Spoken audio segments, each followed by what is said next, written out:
12వ అధ్యాయంలో 3 మరియు 4 శ్లోకాల నుంచి చర్చిస్తున్నాం.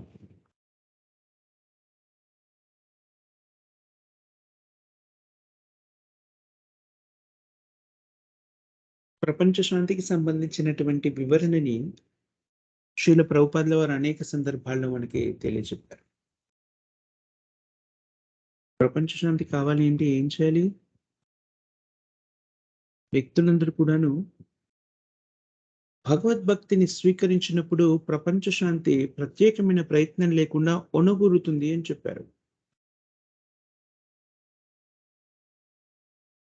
ఈ 2 శ్లోకాల్లో కూడాను శ్రీల ప్రభుపాదుల వారు దానికి సంబంధించిన వివరణని మనకి మరొకసారి తెలియజేస్తున్నారు. పరీక్షిత్ మహారాజు జననము అనేటువంటి ఈ అధ్యాయంలో శ్రీల ప్రభుపాదుల వారు పరీక్షిత్ మహారాజు యొక్క పూర్వీకులు అయినటువంటి ధర్మరాజు గురించి ప్రస్తావించారు. ధర్మరాజు యొక్క జననం గురించి మాట్లాడడానికి ముందు వారి కుటుంబాన్ని గురించి, వంశాన్ని గురించి కూడా సంబోధించడము మనకి అవగతమవుతుంది.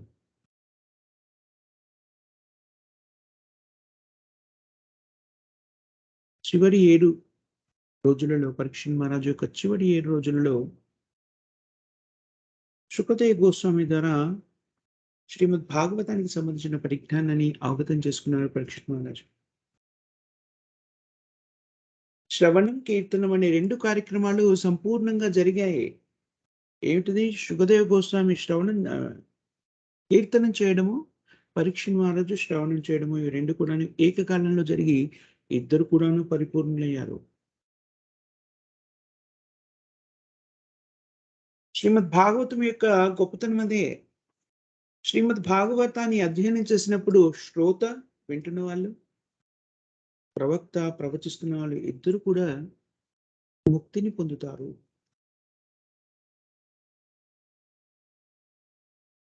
మనం భాగవతంలోని నవవిధ భక్తి గురించి నేర్చుకుంటాం కదా. శ్రవణం, కీర్తనం, విష్ణు స్మరణం, పాదసేవనం, అర్చనం, వందనం, దాస్యం, సాఖ్యం, ఆత్మ నివేదనం. ఈ నవవిధ భక్తుల్లో మనం అనేక పర్యాలు చర్చించుకున్నాము. దీంట్లో అన్ని రకాల భక్తుల్లో వ్యక్తి ఏకీకృతం అవ్వచ్చు, వాటిని అభ్యసించవచ్చును. అన్ని రకాల భక్తుల్లో పాల్పంచుకోవచ్చు, లేదా కొన్ని లేదా ఏదైనా ఒకదాన్ని పరిపూర్ణంగా నిర్వర్తించడం ద్వారా, పూర్తిగా భక్తి సేవలు నియుక్తులవడం ద్వారా పరిపూర్ణత్వాన్ని సిద్ధించుకోగలుగుతారు. పరీక్షిత్ మహారాజు, శుకదేవ్ గోస్వామి. పరీక్షిత్ మహారాజు శ్రవణము, శుకదేవ్ గోస్వామి స్మరణము, కీర్తనము. శ్రవణము మరియు కీర్తనల ద్వారా వాళ్ళిద్దరు కూడాను అభ్యున్నతిని సాధించగలరు.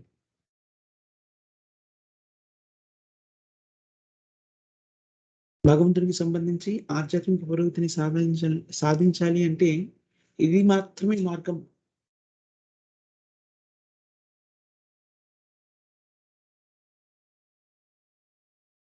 ప్రభుపాదుల వారు ఇక్కడ కూడాను ఆధునిక పోకడ గురించి ఒకసారి వర్ణిస్తూ చెప్పారు. అప్రమాణికులైనటువంటి వ్యక్తులు ఏమని చెబుతారు? నాకు కొంత శక్తి ప్రాప్తించింది, నేను ఆధ్యాత్మిక పురోగతిని సాధించడం ద్వారా దాన్ని నీలో ప్రవేశపెడతాను అని ఏదో భౌతికమైనటువంటి వస్తువుని మన దగ్గర నుంచి స్వీకరిస్తే ఎలా తరిగిపోతుందో అలాంటి భావాన్ని వ్యక్తీకరిస్తుంటారు. నేను నీలో ప్రవేశపెడుతున్నాను, నీలో ఆ విద్యుత్ ప్రవహించింది, ఇంకా నాలో ఆ విద్యుత్ తరిగిపోయింది, కాబట్టి నేను నిస్సత్తువతో నిశ్చేషణే పడిపోతున్నాను అనేటువంటి భావాన్ని వ్యక్తీకరిస్తుంటారు. అదంతా కూడాను సరి అయినటువంటి, అదంతా కూడా నామమాత్రపు ఆధ్యాత్మిక సంపత్తి. అది నిజమైంది కాదు. నిజానికి ఆధ్యాత్మిక సంపత్తి గురువు నుంచి శిష్యుకి ప్రవేశింపబెట్టినప్పుడు అది నశించిపోదు, ద్విగుణీకృతం అవుతుంది. ఇక్కడ చూడండి, శుకదేవ్ గోస్వామి, పరీక్షిత్ మహారాజు, అక్కడ ఆసీనులైన ఇతర మునులందరికీ కూడాను భాగవతాన్ని వినిపిస్తే శుకదేవ్ గోస్వామి దగ్గర నుంచి భాగవత పరిజ్ఞానము నశించిపోలేదు. అది వినిపించడం ద్వారా శుకదేవ్ గోస్వామి కూడా పరిపూర్ణుడయ్యాడు. అలాగే విన్న వాళ్ళందరూ కూడా పరిపూర్ణులయ్యారు. పరీక్షిత్ మహారాజు పరిపూర్ణుడయ్యాడు. కానీ ఇదేదో భౌతికమైన వస్తువు అయినట్టు, దీన్ని నేనిప్పుడు స్వీకరించాను, సంపూర్ణంగా పొందాను. అది నీకివ్వడం ద్వారా నేను నా దగ్గరున్నటువంటి ఆ శక్తియుక్తిని నశింపజేసుకుంటున్నాననే ప్రచారం ఉంది చూసారా? అది సరి అయింది కాదు. ఇలాంటి ప్రచారానికి సామాన్యమైన మనుషులు బలి అయిపోయి, నిజమైన పరిజ్ఞానం ఏదో తెలుసుకోలేకుండా పోతున్నారు. మనం చూస్తూ ఉంటాం మన దైనందిన జీవితంలో మన చుట్టుపక్కల అనేకులు ఆధ్యాత్మికతను కలిగినట్టుగా కనిపిస్తూ ఉంటారు. ధార్మికులుగా కనబడుతూ ఉంటారు. ప్రతిరోజు మందిరానికి వెళ్ళే వాళ్ళు కూడా కనిపిస్తుంటారు. కానీ రకరకాల దేవతల్ని ఆరాధిస్తుంటారు. చూడండి ఎలాగ సమయాన్ని వృధా చేస్తున్నారు అలాంటి వ్యక్తులందరూ. మనం భగవద్గీతని, భాగవతాన్ని ప్రామాణికులైనటువంటి వ్యక్తుల నుంచి స్వీకరించినప్పుడు మనకి ఇది అవగతమవుతుంది.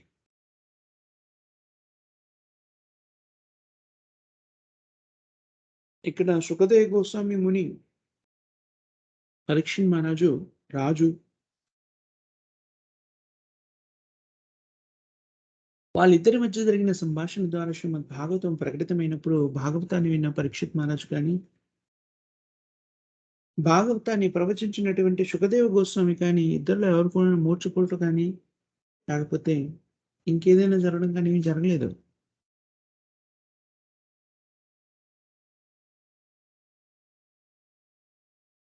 పరీక్షిత్ మహారాజు శ్రద్ధాపూరితంగా శ్రీమద్ భాగవతాన్ని శ్రవణం చేశారు. సుఖదేవ్ గోస్వామి ద్వారా ఆ పరిజ్ఞానాన్ని సంతరించుకోగలిగారు. జీవితాన్ని పరిపూర్ణం చేసుకోగలిగారు. అందుకని అలాంటి మహామహుడైనటువంటి పరీక్షిత్ మహారాజుకు సంబంధించిన వివరణని నైమిషారణ్యంలోని ఋషులందరూ కూడా వినాలి అనుకున్నారు.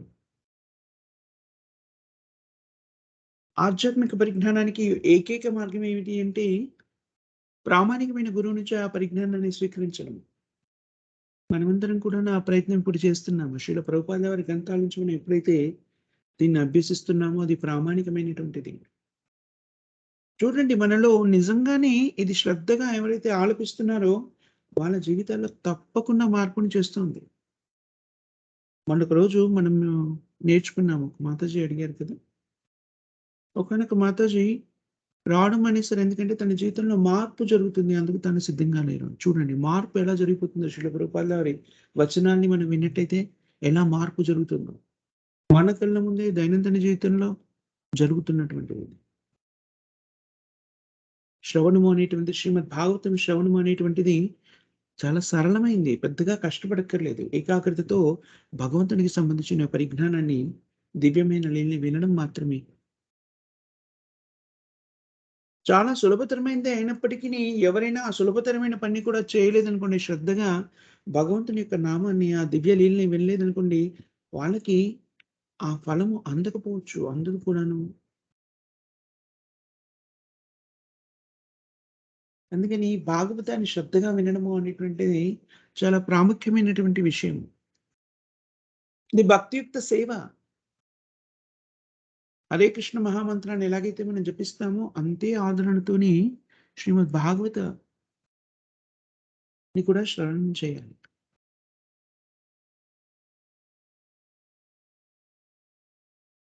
ఎప్పుడైతే అలా చేస్తామో అదేమవుతుంది శ్రీకృష్ణ భగవాని యొక్క నిరంతర పాదపద్మ సేవ అవుతుంది. ఇలాంటి పాదపద్మ సేవలోని నియుక్తులైన ధర్మరాజు కూడాను. అలాంటి సేవలో శ్రీకృష్ణుడి సేవలో నియుక్తులైన వారు కాబట్టే ధర్మరాజు తన రాజ్యంలోని ప్రజలందరినీ కూడాను సమాన దృష్టిలో చూసి తన స్వంత పిల్లలలాగా పరిపాలించారు. నిజానికి రాజు అంటే, ప్రజ అంటే రాజు యొక్క సంతానమే. రాజు అనేవాడు సేవకుడు. రాజు అనేవాడు ప్రతినిధి. ఎవరికి ప్రతినిధి? భగవంతుడైన శ్రీకృష్ణుడికి ప్రతినిధి. భగవంతుడికి స్ భగవంతుడైన శ్రీకృష్ణుడికి ప్రతినిధి అయిన వ్యక్తి ఎవరి సేవలో నియుక్తులై ఉంటారు? భక్తుల సేవలో నియుక్తులై ఉంటారు. ప్రజలందరికీ సేవ చేయవలసిన బాధ్యత రాజుకుంది కాబట్టి, రాజు ఏం చేయాలి ముందు? ఈ ప్రజలందరూ కూడాను కృష్ణ చైతన్యవంతులయ్యేలాంటి సదుపాయాల్ని కల్పించాలి. రాజు యొక్క ప్రాథమిక ధర్మం అది. ప్రజ అంటే కూడాను ఇక్కడ మరొకసారి ప్రభుపాదులు వారు నిర్వచించారు. దీని గురించి మనం ఇంతకు ముందే అనేక పర్యాయాలు, పలు సందర్భాల్లో చెప్పుకున్నాం. ప్రజ అంటే జ అంటే జనించినది. తమ రాజ్యంలో జనించినటువంటి అన్ని జీవులకి కూడాను రాజు అధిపతి. కేవలం మనుషులకే కాదు. జంతువులకి, కీటకాలకి, వృక్షాలకి, పక్షులకి అన్నిటికి కూడా రాజు అధిపతి.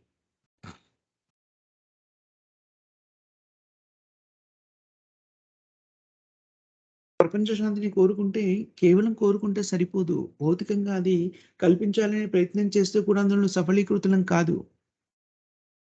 దురదృష్టకరమైన సంఘటన ఏమిటంటే అది మనం ప్రతిదినము చూస్తాము. దాన్ని చూస్తూ ఉన్నాము. కానీ దాన్ని అవగతం చేసుకొని దాన్ని సరిదిద్దుకునే ప్రయత్నం చేయం.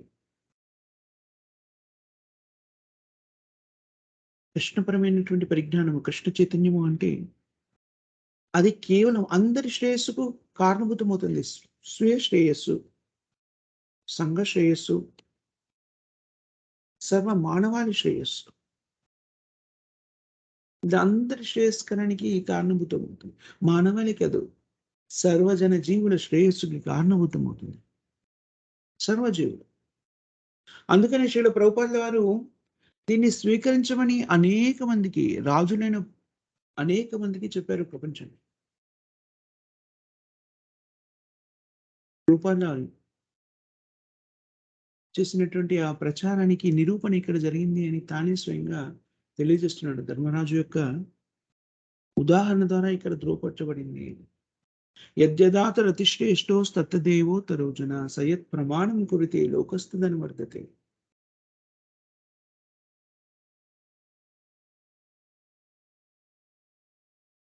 మనం కూడాను రామరాజ్యం కావాలి అనుకుంటారు మామూలు ప్రజలు. ఇప్పుడున్న రాజకీయ నాయకులు కూడాను తమను ఎన్నుకుంటే రామరాజ్యాన్ని తీసుకొస్తాము అంటారు.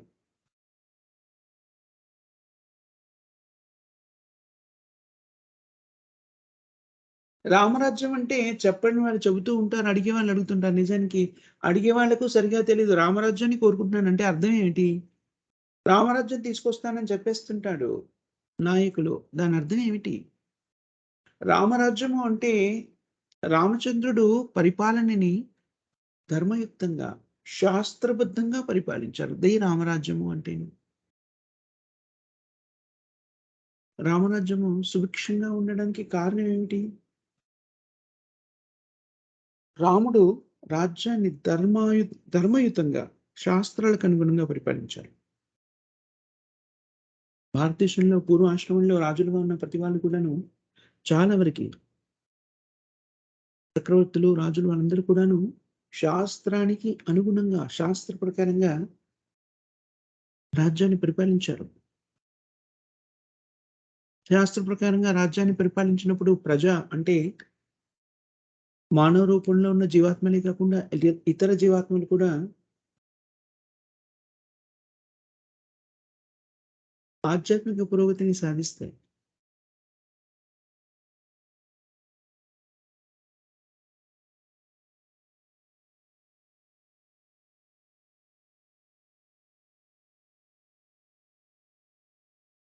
భౌతిక జీవన విధానంలో ఇప్పుడున్న పరిస్థితుల్లో ప్రజ అంటే కేవలము మనుషులను మాత్రమే పరిగణలోకి తీసుకుంటారు.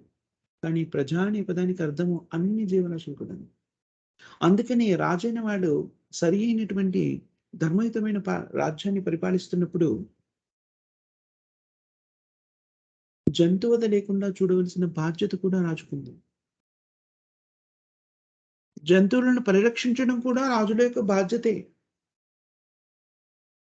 జలచరములు, వృక్షాలు, సరీసృపాలు, పక్షులు, పశువులు అన్నింటికి కూడాను రాజు ప్రాతినిధ్యం వహిస్తారు. మమైవాంశే జీవలోకే జీవభూత సనాతనం. జీవభూత అన్ని జీవాత్మలు కూడా భగవంతుడైన శ్రీకృష్ణుడి యొక్క అంశలే. దేశాన్నేలినటువంటి రాజు ఎవరు? భగవంతుడైన శ్రీకృష్ణుడికి ప్రాతినిధ్యం వహిస్తున్నారు. మహాభారతంలో చెప్పడం జరుగుతుంది. ఒకానొక సందర్భంలో చక్కని శ్లోకం వివరించబడుతుంది దాంట్లో. భీష్ముడు భీష్ముడు కృష్ణుడు కృష్ణుడు ధృతరాష్ట్రునికి విన్నవిస్తారు. ఏమని చెప్తారు అంటే ధృతరాష్ట్రుడు అంటారు, "నేను రాజుని కదా!" చూడండి, స్వయంగా భగవంతుడు ఎళ్లి చెప్తున్నాడు ఎవరికి? ధృతరాష్ట్రునికి. భగవంతుడైన శ్రీకృష్ణుడు ధృతరాష్ట్రుడి దగ్గరికెళ్ళి రాయబారానికి వెళ్ళినప్పుడు ధృతరాష్ట్రునికి చెప్తారు, "హే రాజా! నువ్వు ఈ భూమికి, భూభాగానికి దేనికైతే రాజుగా ఉన్నావో అది నీ సొంతం అనుకుంటున్నావో, అది నీ సొంత ఆస్తి కాదు. నీ కొడుకుకే రావాలి అనేటువంటి ఆకాంక్షను కలిగి ఉండడం సరియైంది కాదు. నిజానికి రాజు అనేవాడు భగవంతునికి ప్రతినిధి. నీ విషయానికొస్తే నువ్వు కేవలం భగవంతునికి ప్రతినిధివే కావు. నువ్వు నిజానికి భగవంతునికి కూడా ప్రతినిధి కాదు. నువ్వెవరివి? భగవంతుని ప్రతినిధికి ప్రతినిధివి. ఎందుకనంటే ఈ రాజ్యము పాండురాజుదే. ఆయనకి ప్రాతినిధ్యం వహిస్తూ నువ్వు రాజ్యాన్ని పరిపాలిస్తున్నావు. ఇది నీ రాజ్యం కూడా కాదు నిజానికి. ఏ రాజు కూడాను రాజ్యం తనది కాదు. భగవంతునికి ప్రాతినిధ్యం వహిస్తున్నాడు. రాజ్యమంతా కూడా భగవంతుడికి చెందింది.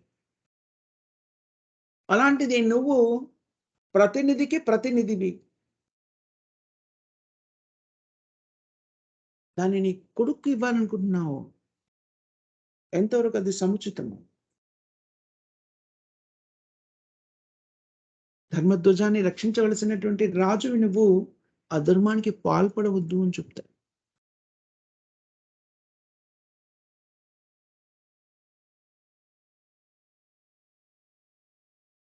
రాజు దేవాది దేవుని యొక్క ప్రతినిధి కాబట్టి జీవులందరినీ కూడాను రక్షించవలసిన బాధ్యత రాజుకుంది. అందుకనే రాజు అనేవాడు ప్రజలందరికీ కూడాను తండ్రి. తండ్రి లాంటివాడు.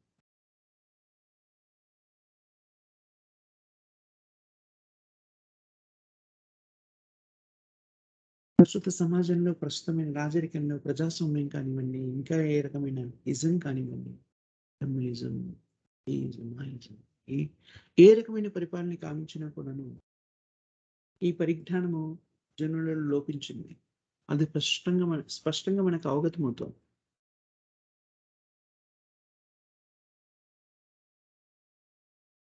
సర్వభా సర్వ జీవుల సౌభ్రాతృత్వాన్ని ఆకాంక్షించగల శక్తి కృష్ణ చైతన్యంలో స్థిరపడినటువంటి వ్యక్తి మాత్రమే చేయగలిగేటువంటి పని. కృష్ణ చైతన్యంలో ఉన్న వాళ్ళు మాత్రమే అర్థం చేసుకోగలరు ఏమిటి అంటే, అన్ని జీవాత్మలు కూడా భగవంతుని యొక్క అంశమైనటువంటి పరిజ్ఞానాన్ని సంతరించుకొని సమదృష్టితో అన్నింటినీ చూడగల శక్తి కేవలం కృష్ణ చైతన్యంలో స్థిరపడ్డ వ్యక్తులు మాత్రమే చేయగలరు. ఎంతటి పరిజ్ఞానవంతులైనా సరే, భౌతికమైన పరిజ్ఞానాన్ని ఎంతగా సంతరించుకున్న గొప్ప గొప్ప శాస్త్రవేత్తలైన, పండితులైన దీనిని చేయలేరు. అనేక మంది పండితుల్లా కనబడుతున్న వాళ్ళు మాంసభక్షణ గురించి శాస్త్రాలని ఉటంకిస్తూ తప్పుగా సంభాషించడం మనం చూస్తూ ఉంటాం. ప్రవక్తలు, ఆధ్యాత్మిక వాదులుగా చెప్పబడుతున్న వాళ్ళు కూడా దురదృష్టకరమైన సంగతి. కృష్ణ చైతన్యంలో ఉన్నవాళ్ళు మాత్రమే దీన్ని సరిగ్గా అర్థం చేసుకోగలరు. ఎందుకని? కృష్ణ చైతన్యము అంటే శాస్త్రాలకు సంబంధించిన పరిపూర్ణ పరిజ్ఞానాన్ని యథాతథంగా స్వీకరించి జీవించే వాళ్ళే కృష్ణ చైతన్యంలో ఉన్నారు అని కదా అర్థము. అలాంటి వాళ్ళకి విషయం స్పష్టంగా అవగతమవుతుంది. అన్ని జీవాత్మలు కూడాను భగవంతుని యొక్క అంశనే అయినటువంటి విషయాన్ని అవగతం చేసుకుంటారు. అలా అర్థం చేసుకోకుండా అనేక రకమైనటువంటి విద్యార్హతలను కలిగిన భౌతిక విద్యార్హతలు కలిగిన వ్యక్తుల యొక్క విద్య వల్ల ప్రయోజనం ఏమీ లేదు.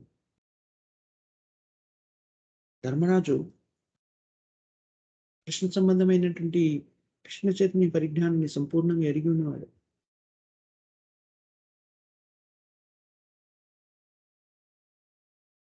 శ్రీకృష్ణుడి యొక్క భక్తియుక్త సేవలో నియుక్తులైన వ్యక్తులు మాత్రమే నిజానికి రాజ్యాధికారాన్ని స్వీకరించడానికి అర్హత కలిగిన వాళ్ళు అని చెప్తున్నారు.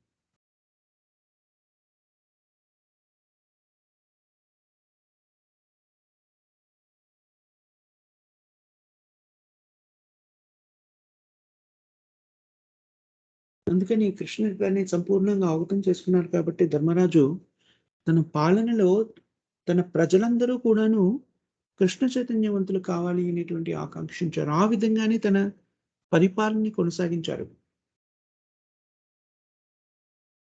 ముఖ్యంగా మనుష్య శరీరంలో ఉన్నటువంటి జీవాత్మలని కూడాను కృష్ణ చైతన్యాన్ని స్వీకరించి భౌతిక క్లేశాల నుంచి ముక్తులు కావాలి. వాళ్ళందరికీ కూడాను ఈ జీవితమే భౌతిక జీవన విధానంలో చివరి జీవితం కావాలి అని ఆకాంక్షించాల్సిన బాధ్యత రాజులందరికీ కూడా ఉంది.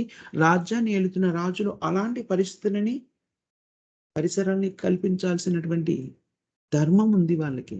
అలా చేయకపోతే రాజుగా జన్మించిన వారు, రాజుగా ఉన్నవాళ్ళు, ప్రస్తుత కాలమాన పరిస్థితుల్లో రాజుగా ఉన్నవాళ్ళు స్వార్థాన్ని మాత్రమే స్వీయ రక్షణ, స్వీయ పరిపాలన ఏమిటంటారు అది? స్వీయ రక్షణ మాత్రమే ప్రాధాన్యంగా స్వీకరించి ప్రజారక్షణని పక్కన పెట్టేస్తున్నారో అలాంటి రాజులు ఇంత దయనీయమైన స్థితిని పొందుతారో మనకు ముందు ముందు ఒకానొక చోట శిల ప్రభుపాదుల వారు తెలియజేస్తారు. రాజుగా ఉన్నవాడి యొక్క కర్మలో భాగం పంచుకోవడం కూడా చాలా విశాలంగా ఉంటుంది. ప్రజలందరికి కూడాను ప్రాతినిధ్యం వహిస్తున్నాడు కాబట్టి, ఆ ప్రజలు ధర్మవర్తనులైతే, ఆ ధర్మవర్తనలో భాగము, దాని ప్రతిఫలంలో భాగము రాజు కూడా స్వీకరిస్తారు. అలాగే అధర్మవర్తనులైతే దాంట్లోని ప్రతిఫలాన్ని కూడాను రాజు స్వీకరిస్తారు. అందుకని రాజకీయాల్లో చేరిపోయి ఒక సమూహానికి నాయకత్వం వహించడము అంటే అంత తేలికైన విషయం కాదు. బాహ్యంగా చూస్తే ప్రస్తుతం రాజకీయ నాయకులు అనుకుంటారు ఏమిటంటే, ఓహో! నాకింత కీర్తి, ప్రతిష్ట, గౌరవము అనేక రకమైనటువంటి వాటి మీద అధికారాన్ని చెలాయించగలిగేటువంటి స్తోమత అవన్నీ ఇవ్వబడతాయి అని భావిస్తారు. కానీ దాంతో పాటు అంతర్లీనంగా వచ్చేటువంటి ఒక క్లిష్టమైన పరిస్థితి ఏంటి అంటే, తన ఆధీనంలో ఉన్న ప్రజల యొక్క ధర్మాధర్మాల యొక్క ప్రతిఫలాన్ని కూడా దాంట్లో భాగాన్ని పంచుకోవాల్సిన అగత్యం ఏర్పడుతుంది. చూడండి ఇదంతా కూడాను చాలా శక్తియుక్తమైనటువంటి బాధ్యత.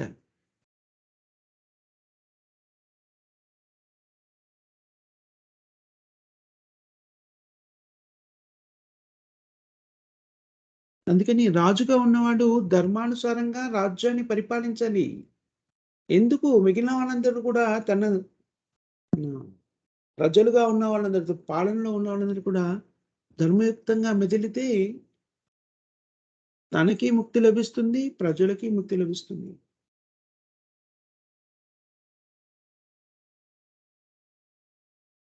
స్వలాభాపేక్ష రహితుడై ఉండాలి రాజు అన్నవాడు. అలాంటి రాజులే మనకి పూర్వాశ్రమంలో కనబడుతుంటారు. అందుకని రాజసింహాసనాన్ని చేపట్టినా కూడాను, అనేక సంవత్సరాలు రాజ్యపాలన చేసినా కూడాను, సరియైన సమయం ఆసన్నమైనప్పుడు తృణప్రాయంగా రాజ్యాన్ని, అధికారాన్ని, సేవకుల్ని అందరిని కూడా త్యజించి తపోవనానికి వెళ్ళగలిగారు.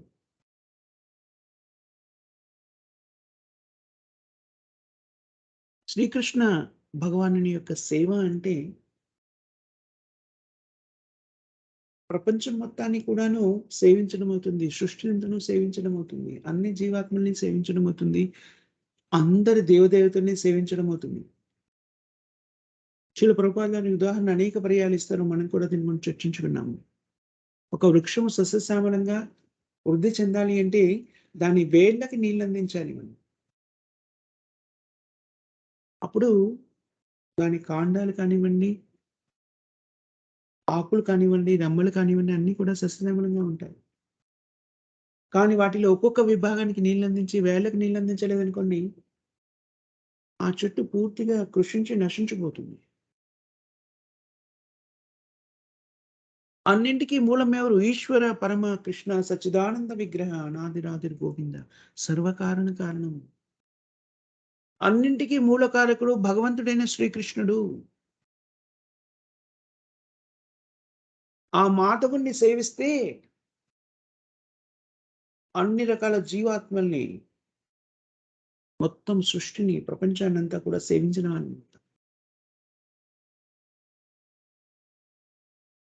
అలా కాకుండా మానవులని, ఇతర జీవుల్ని, ఒక్కొక్క జీవిని ఎలా సేవిస్తూ వెళ్లారనుకోండి, అది ఈ ఉదాహరణలో దేనితో సమానమవుతుంది? ఒక్కొక్క ఆకుకి నీటిని పెట్టడము. ప్రయోజనం ఏంటి? అది స్వీకరించలేదు ఆ నీటిని, సంతృప్తిని చెందలేదు. నశించిపోతుంది. దానికి ఆకు ఎక్కడి నుంచి నీటిని స్వీకరిస్తుంది? వేళ్ళ నుంచి వచ్చే నీటిని ఆకులు స్వీకరిస్తాయి.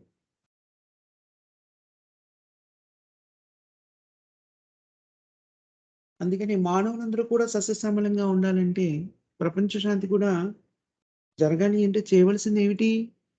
భగవత్ సేవలో నియుక్తులం కావాలి. భగవంతుడైన శ్రీకృష్ణుడి సేవలో నియుక్తులం కావాలి. అలాంటి సేవ దేనితో ఆరంభమవుతుంది? శ్రవణంతో ఆరంభమవుతుంది. శ్రవణం, కీర్తనం, హరే కృష్ణ మహామంత్రాన్ని జపించడం ద్వారా మనము ఆ స్థితిలో నియుక్తులం కాగలుగుతాము. ఎప్పుడైనా సరే మీరు గమనించండి, ఏ విషయాన్నైనా కూడాను ఒకటి కన్నా ఎక్కువ సార్లు ఉపయోగించి, ఒకే పదాన్ని ఉపయోగించి చెప్పారు అంటే 2 కారణాలుంటాయి. ఒకటి, అది చాలా ప్రాముఖ్యమైనది. రెండవది,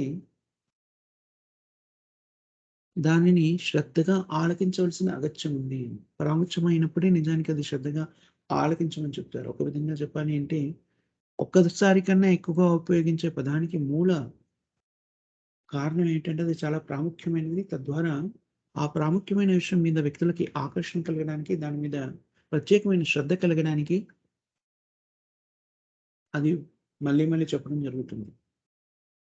హరేర్నామ హరేర్నామ హరేర్నామైవ కేవలం కలౌ నాస్తేవ నాస్తేవ నాస్తేవ. ఇక్కడ 2 పదాలు 3 సార్లు ఉపయోగించబడ్డాయి. హరేర్నామ, హరేర్నామ, హరేర్నామ, హరేర్నామైవ కేవలం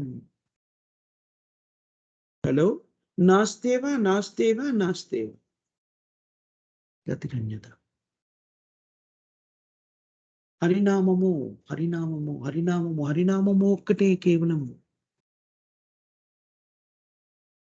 కలియుగంలో నిర్దేశించబడినటువంటి యజ్ఞం ఏదైతే ఉందో అది హరినామము, హరినామము, హరినామం మాత్రమే.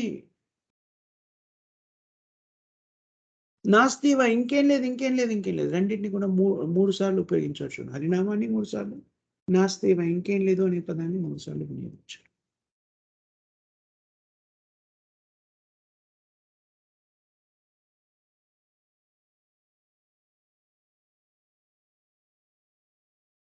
అందుకని పరిపూర్ణతను సిద్ధించుకోవాలంటే కలియుగంలో చేయవలసినటువంటి ఏకైక కార్యక్రమం ఏంటంటే హరినామ సంకీర్తన, భక్తియుక్త సేవలు నియుక్తులమవడమే.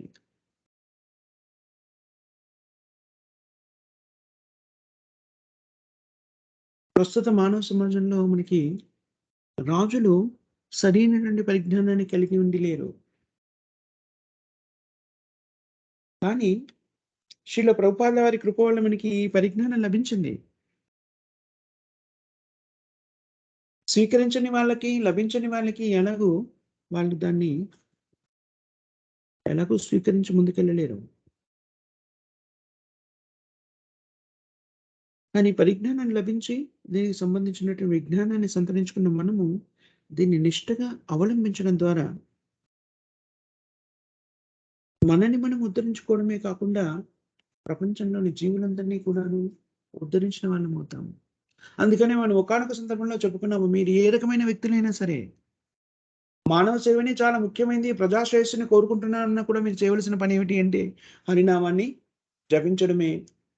మీ శ్రేయస్సునే కోరుకుంటున్నా మీరు చేయవలసిన పనేమిటి? హరినామాన్ని జపించడమే. ఒక ప్రత్యేకమైన వర్గానికి శ్రేయస్సుని కోరుకుంటున్నాను అన్నా కూడాను చేయవలసిన పనేమిటి? హరినామాన్ని జపించడమే. మీరు సర్వకాములైన, మోక్షకాములైన,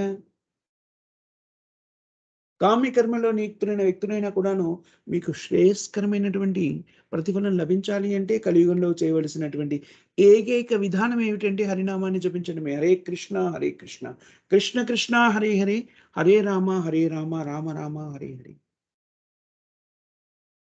అలా చేయకుండా జీవితాన్ని కొనసాగించేవారు వాళ్ళ జీవితాన్ని వృధా చేసుకుంటున్నారు.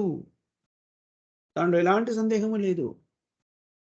బాహ్య రూపంలో మనం ఎన్నైనా చెప్పుకోవచ్చు గాక నేను చాలా బిజీగా ఉన్నాను. చాలా కష్టపడుతున్నాను. చాలా గొప్ప పనులు చేశాను. నిరుపయోగమైనటువంటిది. ఎలాంటి ఉపయోగము లేదు. జీవితం అంతా చాలా మంది చెప్పుకుంటూ ఉంటారు. అంత్య దశలో ఉన్నవాళ్ళు కూడాను. మళ్ళీ తమ జీవన విధానం గురించి చర్చిస్తూ ఉంటారు. ఓహ్! నేను ఇలా చేశాను, అలా చేశాను, ఇది సాధించాను, అది సాధించాను, అలా జరిగింది. అదంతా కూడా గొప్పగా ఏదో సాధించిన అలా చెప్తారు. ఏం చేశాము? బాహ్యంగా దాన్ని కూలంకుషంగా చర్చించి దానిలో సారాన్ని బయటికి లాగితే ఏం చేసాము? ఆహార, నిద్ర, భయం 5 ఉన్నాం తప్ప పెద్దగా చేసిందేముండదు. ఆ కార్యక్రమాలు చేయడానికి రకరకాల విధుల్ని నిర్వర్తించిన వాళ్ళయ్యుంటారు. దాన్ని చాలా గొప్పగా చెప్పేసుకుంటారు. చాలా పేదరికంలో పుట్టాను నేను. మధ్య తరగతిలో పుట్టాను. ఇప్పుడు నేను చాలా ధనవంతుడినయ్యాను. ఇది సంపాదించాను, అది ప్రయోజనం ఏం లేదు. నిరుపయోగమైంది. అలా చెప్తున్నప్పుడు మనం అర్థం చేసుకోవాల్సిందేముంది? జీవితాన్ని వృధా చేసుకున్నారు మీరు అని మాత్రమే తెలుసుకోగలుగుతాము. భగవద్భక్తిలో స్థిరపడకుండా ఇలాంటి విజయాల వల్ల ప్రయోజనం ఏమీ లేదు. గమనించవచ్చు కూడాను మనము. చాలా చాలా గొప్ప గొప్ప పనులు చేశాము అని చెప్పుకున్న వాళ్ళంతా కూడా నశించిపోయారు. కాలక్రమేణా కాలగర్భంలో కలిసిపోయారు. వాళ్ళ పేర్లు కూడా తర్వాత తర్వాత తరాలకి పెద్దగా వినిపించదు. వినిపించినా ఎలాంటి ప్రయోజనం లేదు. వాళ్ళు ఈ పాటికే వాళ్ళ జీవితాన్ని నష్టపరుచుకొని 84,00,000 యోనుల్లో 80,00,000 యోనుల్లో ఎక్కడో ఒక చోట ఏదో ఒక జీవిగా స్థిరపడి భౌతికమైనటువంటి క్లేశాలను అనుభవిస్తూ ఉంటారు.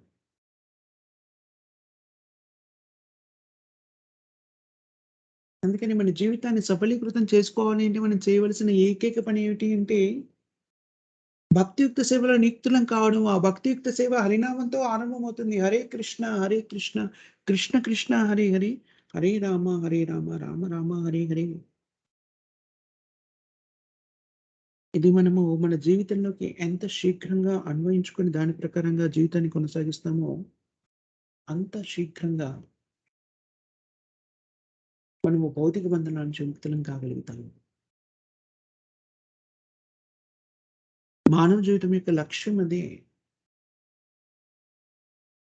లేకపోతే ఒకసారి ఆలోచించండి. మనకి ఇంతటి పరిజ్ఞానం లభించింది కదా! అన్ని జీవాత్మలే అని తెలుసుకున్నాం కదా! మరి కొన్ని జీవాత్మలకి మనుష్య శరీరం ఎందుకు ఇవ్వబడింది? దానిలో ఉన్నటువంటి వ్యక్తులకు మాత్రమే కర్మ సిద్ధాంతము అవలంబిస్తుంది. వాళ్ళకి మాత్రమే ఉద్దేశింపబడిందని ఎందుకు చెప్పబడింది? మనమందరం కూడా చెప్పుకుంటాం. భౌతిక జీవన విధానంలో ఉన్న వ్యక్తులు కూడా అనేక పర్యాయాలు చెప్తుంటారు. ఏంటి అనంటే, మానవుడు మానవ జీవితం ఉత్కృష్టమైనది మిగిలిన జీవితాలన్నిటికన్నీను. నిజమే. కానీ ఎలా ఉత్కృష్టమైంది? ఆహార నిద్ర భయమైతున్నోళ్ళు పశుపక్షులు కూడా చేస్తున్నాయి. మరి దానిలో మాత్రమే నియుక్తమైతే మానవ జీవితము అంత ఉత్కృష్టమైనది ఎలా అవుతుంది?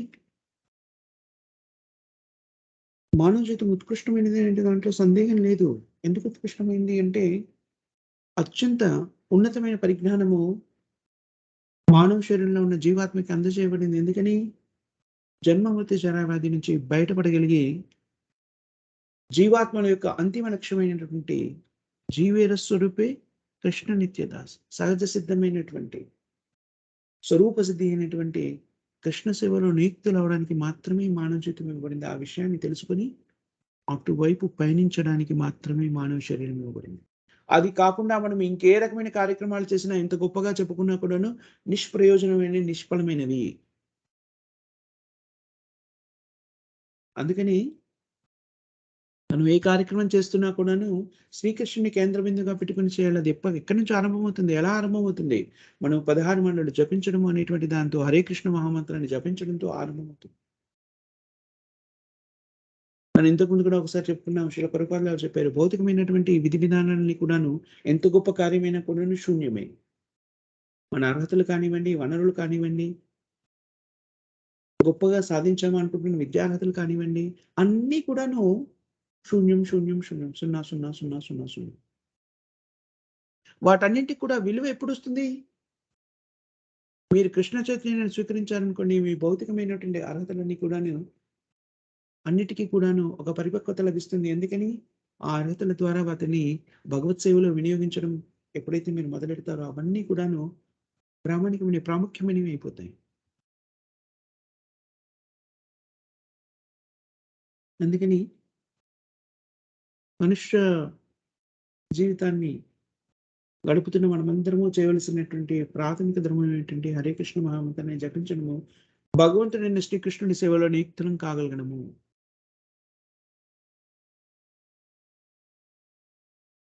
అలాంటప్పుడే మనము ప్రగతిని పొందగలుగుతాం. నిజమైన ప్రగతిని పొందగలుగుతాము. ఇక్కడ మనం పెద్ద క్వెషన్స్ గాని, కామెంట్స్ గాని ఏమైనా ఉన్నాయా మాతాజీస్ అండ్ ప్రభుజీస్?